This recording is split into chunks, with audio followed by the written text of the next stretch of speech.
About a month ago, I posted my review of the Aqua Neon keyboard, and in that video, I gave my thoughts about how the keycaps look similar to GMK Laser.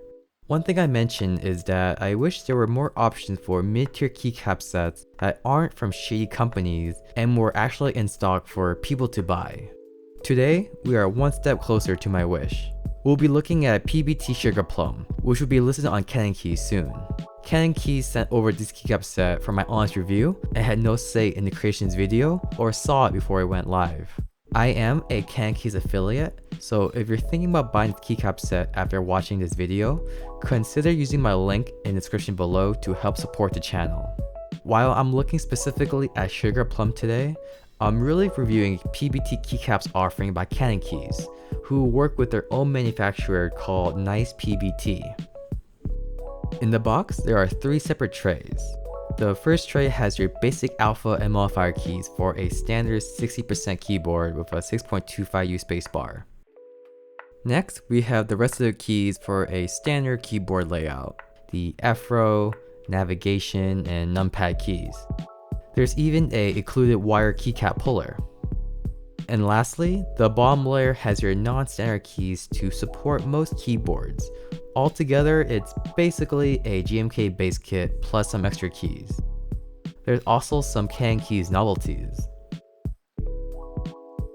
Alright, let's talk about the quality of the keycaps. Since these are PBT keycaps by CannonKeys, they are subjected to their quality disclaimer. This is because PBT keycaps are more prone to errors than ABS. My 7U spacebar, for example, has a small visible mark on the bottom, but since it's on the bottom of the spacebar, it's no big deal.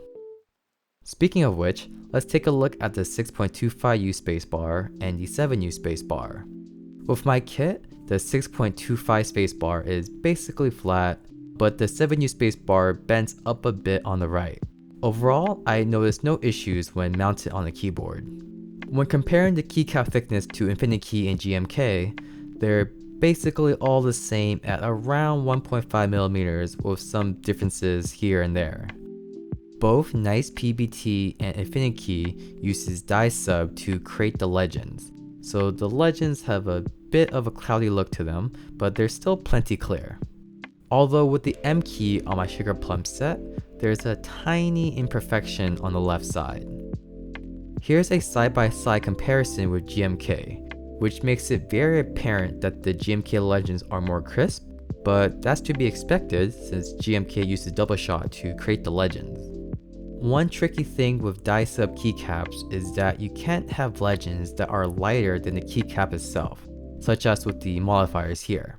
In order to achieve this, you have to use reverse die sub, which is when the base cap plastic is dyed around the legend instead of dyeing the legend onto the keycap.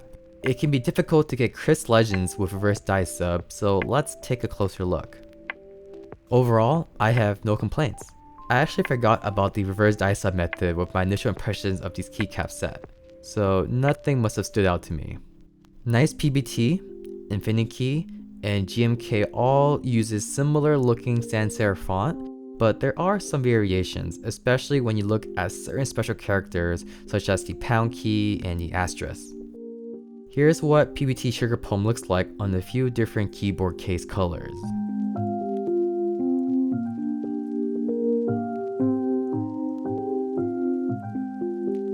And lastly, here's a sound test between GMK and NicePBT, which is really a comparison between 1.5mm ABS and 1.5mm PBT.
Overall, I'm happy with this keycap set.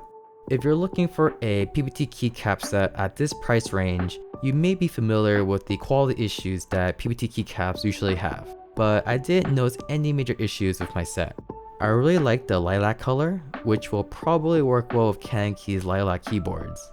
Of course, the legends aren't as crisp as Double Shot GMK, but these keycaps won't shine as fast due to being made out of PBT, won't take a year more to ship, and will help in achieving a thocky sound for your keyboard if that's something you're into. CannonKeys also has PBT Honeywell in stock at the time of creating this video if those colors are more to your liking. Going back to the pricing however, I was told that this set will be sold for $120, and that's the biggest downside for me. For folks like me who already have spent hundreds of dollars on keycaps, the pricing isn't that big of a deal since it's on par with most GMK based kits. However, my wish is for the community to have more choices and readily available quality keycaps at a mid-tier price range from a company without shady business practices. And $120 doesn't hit that mid-tier pricing for me, but overall this set is a step in the right direction. I hope one day we can somehow easily get quality keycaps set like these at half the cost. Alright, that's it for me today. If you're interested in picking up this set, consider using my affiliate link below to help support the channel. Like the video if you found it helpful, and subscribe to stay updated on my future content. Until next time.